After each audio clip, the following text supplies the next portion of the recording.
Hi, here we are. I am so excited to be hosting this Cafecito with Diana Maldonado. Diana, thank you so much for being here with me. I am just thrilled to have you here and to have this amazing topic and conversation about the importance of getting involved in politics, being represented, not only as Latinas, but as women. And I'm just super excited about this conversation. But before we get into the conversation, I would love you to talk a little bit about yourself and introduce yourself a little bit to everyone listening to us. Thank you. Yes, thank you, Karina, and to United Latinas for this amazing opportunity to have a very rich dialogue in public service and Latinas specifically. My name is Diana Maldonado. I'm a former Texas state legislator and also 2 terms on the local school board. So I did 4 campaigns, won 3 of them. Prior to that, over a 2 decade service in state government. So all of that culmination of civic engagement, professional as well as in community service and volunteering has brought me to this culmination of now helping the next generation of our future leaders to consider public office because shaping policy and knowing about budgets can also strengthen our communities and how we live and thrive as well. That's all amazing. But can we go a little bit further back on who you are? Maybe like your background, where you're from, so people understand. And also, what drove you in the first place, right? That's like what Yeah, I think you and I have discussed that before. Like, yeah. what is that initial thing that gives us that impulse to get involved, right? Yeah, no, absolutely. So I grew up in a border town in Southwest Texas. I was born up in the Panhandle in Texas, but growing up in a border town, I just remember my green bike, riding down the small town, and my green bike, and rounding the corners and looking what was on the other side of the neighborhood and how the disparity of different neighborhoods made a difference for families. But even more important, Karina, it was in the classroom that I saw the biggest difference, that we didn't have the best teachers, and that there was a lot of thirst, at least for me, for knowledge. But we were very grateful, my siblings and I, that my parents had bought us the encyclopedia sets, and knowing now that was a big sacrifice financially for them because obviously they were blue just minimum wage workers. My mom didn't work, so I know that that was an investment, and now looking back, that was an appreciation. But education was that area that just kept me curious as to how can I learn better, how can I help my students and peers. But knowing back then that when I grew up I was going to find a way to change systems or find a way to change the way that students can attain a quality public education. And little by little, my path took me to meeting people and volunteering for organizations. And then obviously professionally led me to working on budgets and policy. And it kept little by little, decade over decade, shaping that nudge that I had as a little girl when I was riding my bike in the neighborhood to then eventually being asked to run for public office as a school board trustee. How was that? How did you feel when you got asked to be run as a school board trustee? I mean, like, were you just like, "Where's this coming from?" Or were you like, "How am I going to do this?" What was that first reaction, Yana? Yes. Well, and truth be told, I was politically agnostic. I had never volunteered for a campaign or, keep the TV on to, watch the polls and the results come in. I wasn't that type of a political junkie or nerd. But what really resonated with me was, wow, this is an opportunity for a Latina to have a voice. So that was one of it. But I thought, oh my gosh, my name on poster boards on the side of the street, that just seemed very surreal. because I had never thought about being in politics. I just felt that working behind the scenes and working in tandem with other groups and leaders was a way that I could do it. But I think when the universe gives you the nudge and says, "You've been thinking about this since a little girl, now you have manifested that part of it." And was I going to take that step forward or minimize myself and not believe that I could do that? I love I love that, the fact that you believe you could do it, because other people might have gotten intimidated even if they thought about this since a little girl, but you didn't. You just said, I'm going to do this. Like, I can do this. Yes, and Karina, friends of mine and myself, again, not coming from generational wealth. I mean, we grew up poor, uh, and I dreamed a lot, Yeah. and again, in communities and people who may not have a lot of the essentials, or even a little bit more than the essentials. Your imagination, your creativity, your curiosity is unlimited, and I think that's what drove me to be in a space to say, if I were this, and I can do that. Now, I was very, very well aware, again, not knowing anything about politics and what it took to run a campaign, the teams, raising money. I just said, I really don't know anything about that. That scares the bejeebers out of me. But what I am certain is that I can bring a message and a voice to of public education to Latino students and even families who don't have the means. And that's how I kind of drove me to go in that direction. And then knowing that I would figure this out with people, or again, using my curiosity and knowledge to learn about it as I went along. I love that so much. I always think that if you're truly passionate about something or you truly believe in something, you can make it a success. You have to just kind of stick with your gut feeling of, I can do this. And so you went from the school board to a legislator. Yes. Uh-huh. Mhm. Okay, and how'd that transition happen? Wow. Wow, that was huge because Yeah. it was huge. It was kind of like a 10x jump if you kind of put it in a sense of business, lingo. But you're local, run on your school board, and it depends on the school district. In Texas, we have over 1,000 school districts, but at the Wow. time, in the district, that was one of the fastest growing districts in the entire state. So there was a lot of movement because of business, because of families coming, because of tech. It's a no income state tax. So there was a lot of pluses for people to come to this area. But it didn't take a lot of money, relatively.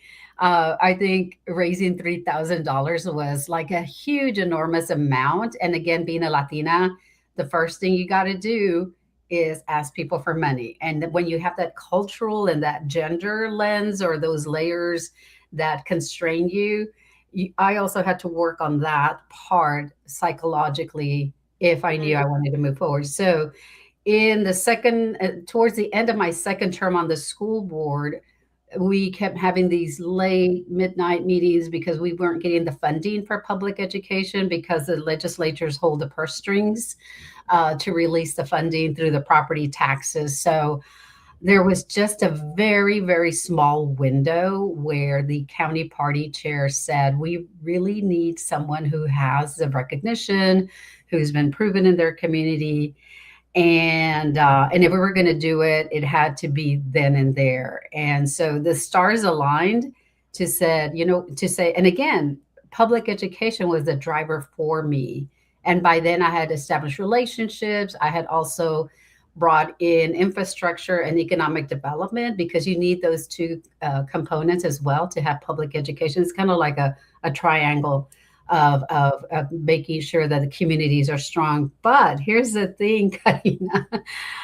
I think they were asking for me to win the race. It was going to be $250,000. I had never ever seen anything beyond 100,000. Let's just put it that way. Right.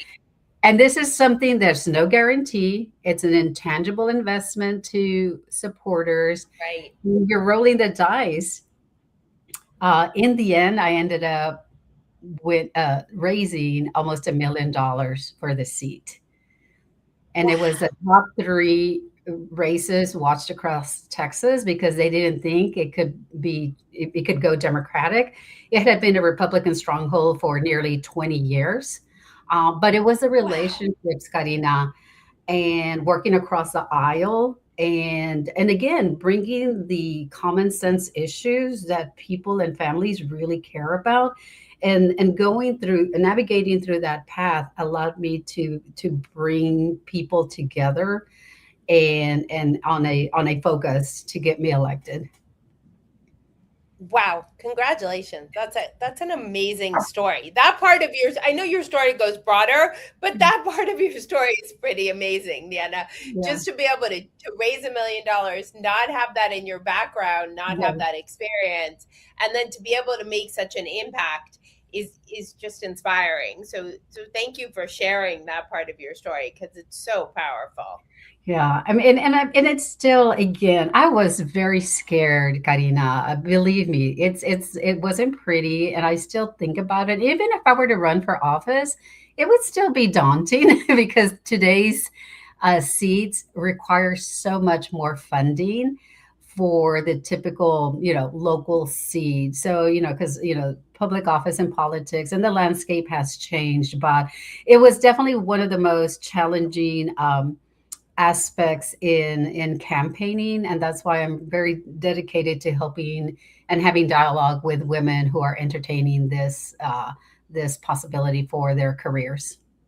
Amazing. And that transitions perfect to a question I have for you. And you and I have talked about this, and you talk about how uh, Latinas are already leaders in their communities, right? Whether they're entrepreneurs, whether they're executives, whether they're educators, nonprofit leaders, volunteers. And so, can you talk a little bit about how you already see them as leaders and why they should consider public office as the next sort of pro- next maybe possibility in their Yeah. career, maybe opportunity for them? Because I know you have a specific view on that, where maybe they don't consider themselves that they could be public leaders, but they're already leaders. Yes, and I see it day in, day out on the countless meetings and Zoom meetings and events that I go to. In fact, last evening I was advising Latina candidates on a national platform on the questions on fundraising. But one of the things, as far as Latinas seeing themselves to consider public office, is one, you make a difference by shaping policy, and Latinas are very good at solving, I mean, their business acumen. Even it starts even with the family network and the family stronghold is like you're always helping, giving, supporting a family, the culture and a family event, whether it's a quinceañera, a baptism, a graduation celebration. Why are they all so successful and festive? Because it's the collaboration that people Mhm. come together. Now, are there hiccups? Absolutely, because we're human. But one of the things that I see Latinas is that they're leaders, that they're project managers. They look at the bottom line with regards to finances and how they can stretch that dollar or be smart with the dollar to be efficient and where to apply it in. And also to push back when they see that something is not right in a conversation or in a discussion on a business matter.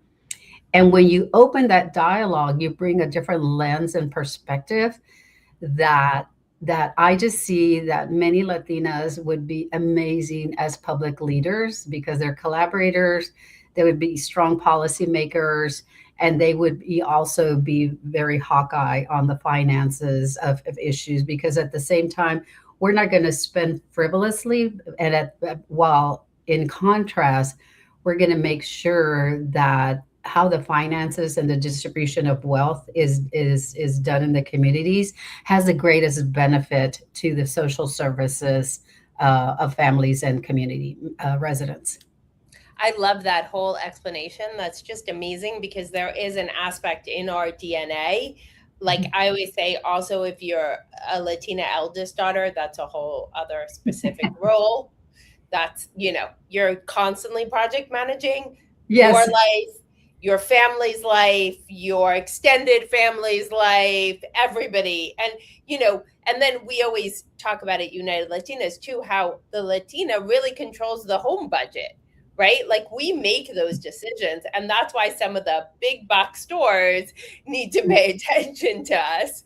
Because if you pay attention to the numbers, we are the ones project managing our homes Yep. as well as our jobs and how that income comes into our home and how it goes out and where we spend. So I love that you're bringing that together of like, and also we do care tremendously about family and we do care tremendously about education and about, Mhm. I think, like your family, my family, when you're an immigrant family, there is this concept of we need to create generational wealth. But Mhm. that comes from education. And our parents worked really hard to allow us to be where we are today, and we continue really hard to work to allow our children to be where we want them to be tomorrow.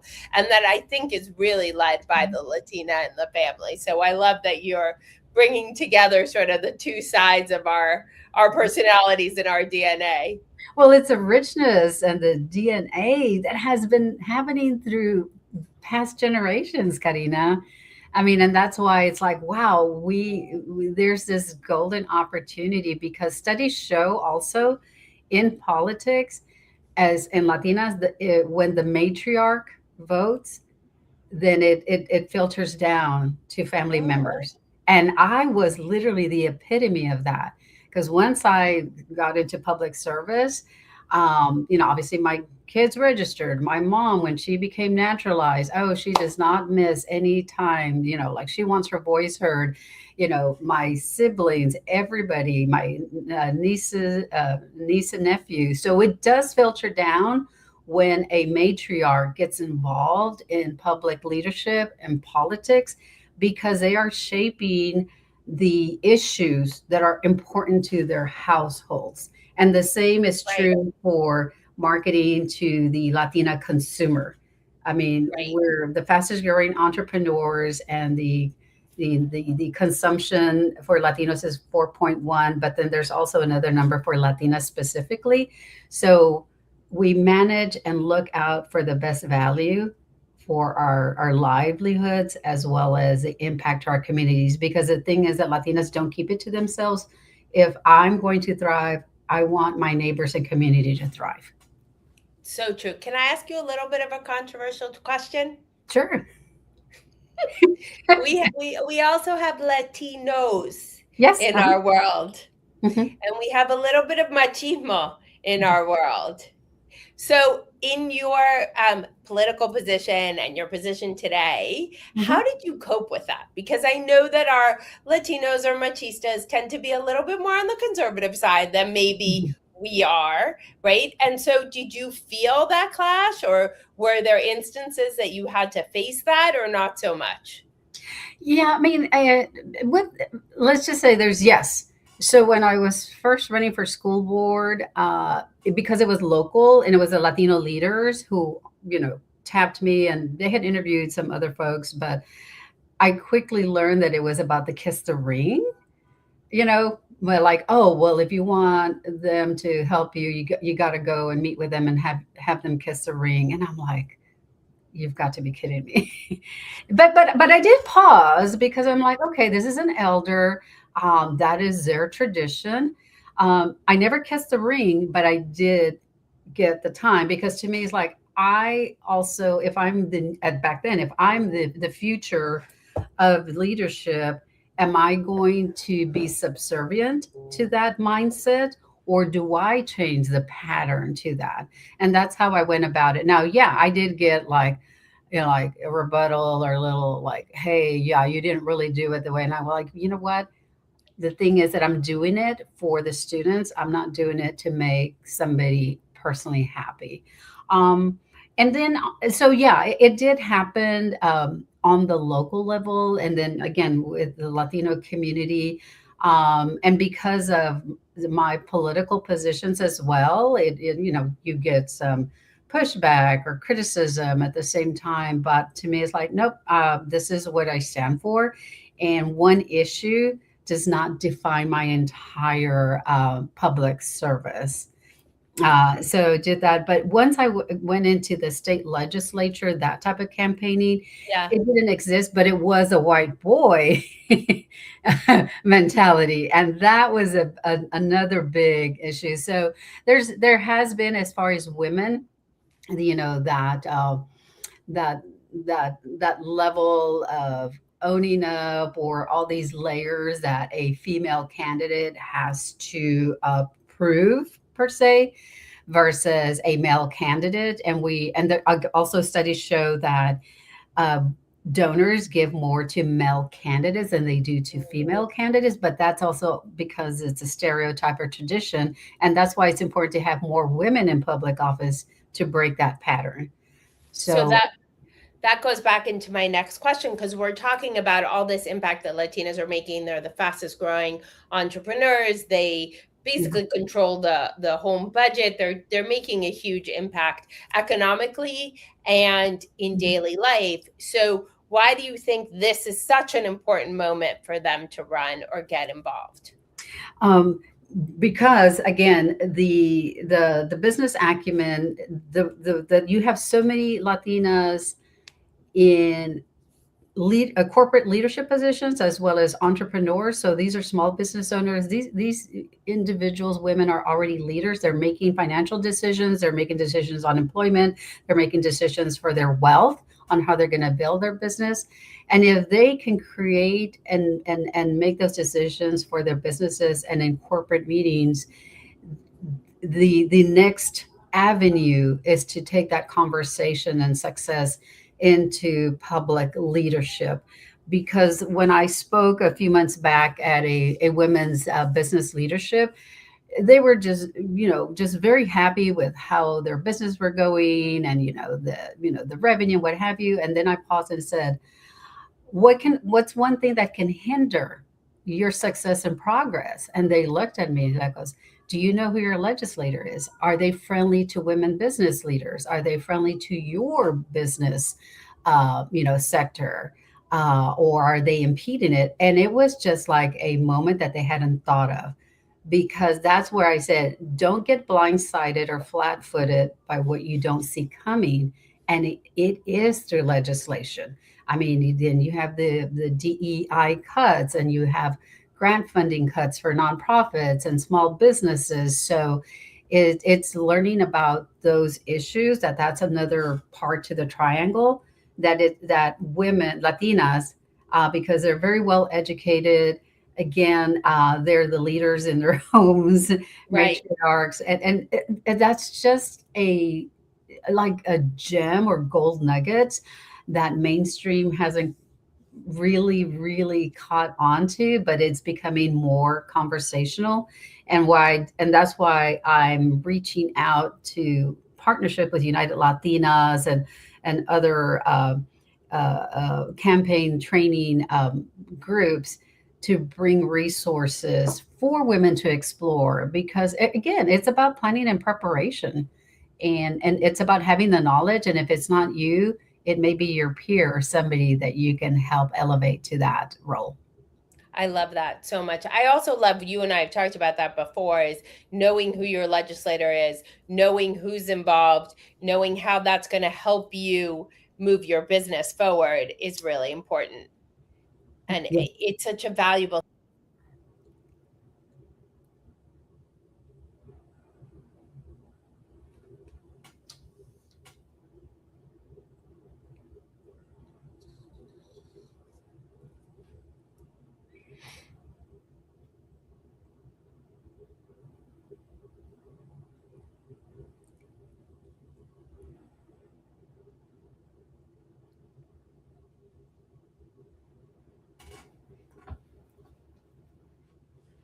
Okay, Karina went off. We're going to wait for her to jump back on.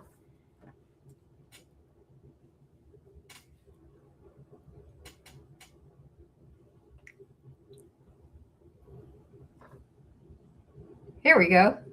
Oh my God, that has never happened to me before. I am so sorry. I don't know what that's, it just cut us off. I know, yeah. I think the topic was so energized. I know exactly. but I do before, because I could talk to you for hours. But before we go, and again, I'm so sorry for that No, glitch. no, I don't it's know what fine. happened. Let's talk a little bit about your program at the Canada School. And you started by saying, "Why should I run?" Can we talk a little bit about that, and like what are the signs people can kind of think about in the United Latinas community, or Latinas in general, or women in general, in why they should run, and also about your program. Yes, no, thank you. So Candidate School was founded in 2025 again, and it was based on the lessons I wish, or the mentorship I wish I had when I was running as a candidate, because none of this existed. So I was kind of like in the lonely frontier trying to figure it out, kind of like building and flying the plane at the same time.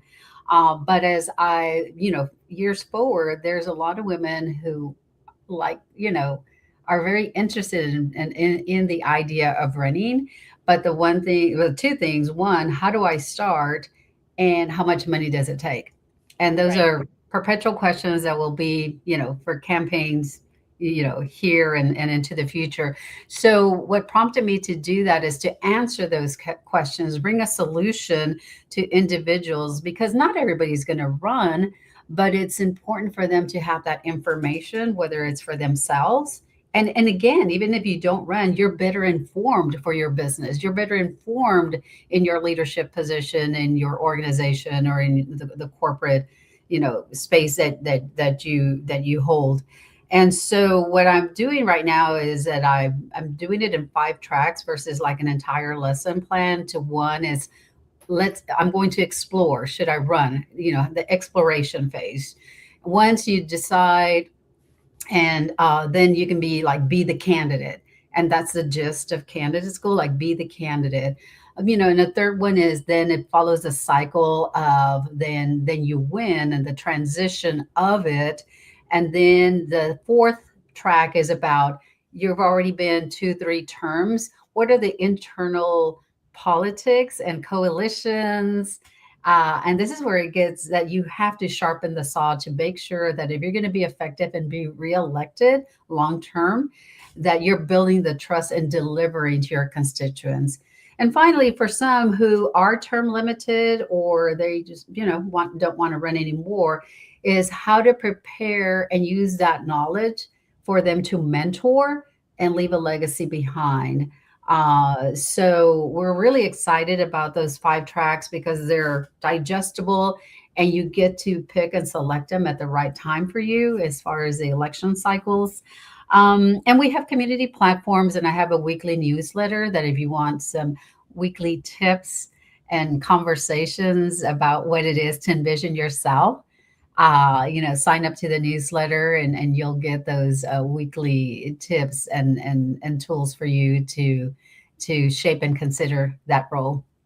So I always love to sort of talk about practical tools, and like leave our people listening with something. So Diana, if the people listening or subsequently watching this, what are some of the signs, or what are some of the intuition maybe they should Mhm. tap into in themselves, even before they sign up for your amazing Yes. modules? Like what would be some of those recommendations? Yeah. So what prompted me is like there was a sadness or an anxiety about public education.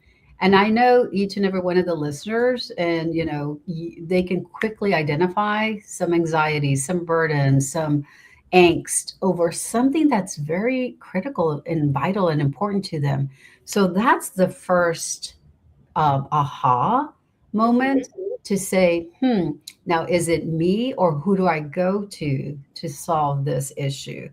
And but we don't, subconsciously it stays in our minds for a long time, until we figure out that here's a way to solve it. So that would be one about it. And then also kind of looking and reflecting back, because a lot of times we think, who's going to do it? But we're in today's times, Karina, where it's, you stop looking to the side and start looking at yourself. Because to me, Mhm. it's everyday heroes who lead differently, because they are already leading differently. So Right. applying that to them. And then having the conversation through platforms, and talking about it, because here's the one thing that I do advise is don't go at it fast, because it is it is a very challenging space when you're campaigning, and it's not guaranteed. So you want to plan and prepare as much ahead of time as much. And I suggest to people that they're contemplating doing that to do it 6 months to a year in advance. Um, it's not to say that they can't get into it, but it's going to be very fast and furious. You got to talk to your family. What's your financial support mechanism? I mean, so it's going to be disrupted no matter what. And the thing is to plan about the disruption in the least amount and more efficient way as you go about it. I love that. So, unfortunately, we're coming to our end, which I always hate because I could talk forever with everyone I talk to, especially you. So, where can people find you? Where can they find out about candidacy school? Where can they find out about the different modules, your newsletter? Where's the best place to reach you? Yes, yeah. So you go to candidateschool.info, and you can sign up for the newsletter there. We have a link there to sign up for the newsletter. We're redesigning the website, so we'll have a fresh website at the end of the month, which we'll have the tracks and get on a wait list for that. Also on LinkedIn, I have LinkedIn a lot, and then on Instagram, and also my book, The Unlikely Candidate. If you really want to go into, deep down recesses of the experience of a Latina in politics, I invite you to get the book on Amazon, The Unlikely Candidate. Okay, I'm not sure what's happening to my system, Diana, but can you still hear me? I can hear you, yes.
Hello. Hi, I'm so sorry. My whole system has crashed. Oh my gosh. Like every single